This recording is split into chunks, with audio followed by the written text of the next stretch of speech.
Voilà maintenant plus d'un quart de siècle que l'histoire personnelle de Silvio Berlusconi se confond avec celle de l'Italie.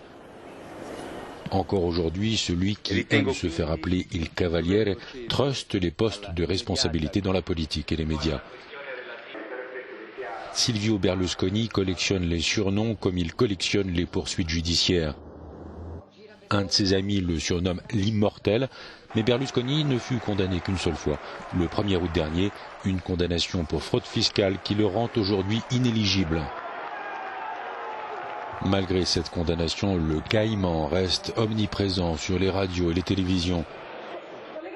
Berlusconi s'imagine volontiers occuper encore longtemps le rôle d'un chef d'orchestre qui resterait en coulisses.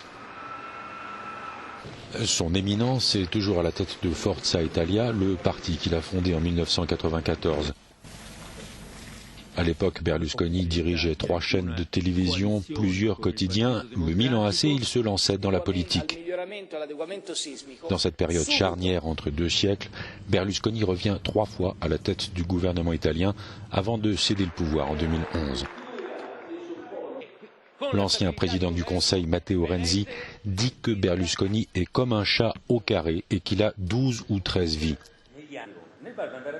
Lui-même pense qu'il vivra jusqu'à 120 ans et refuse de se désigner un successeur.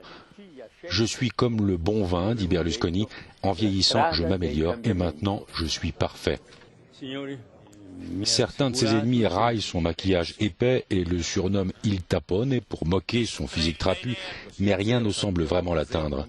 À 81 ans, Silvio Berlusconi reste l'homme fort de la droite italienne et son parti domine l'alliance qu'il conduit avec la Ligue du Nord et les Frères d'Italie.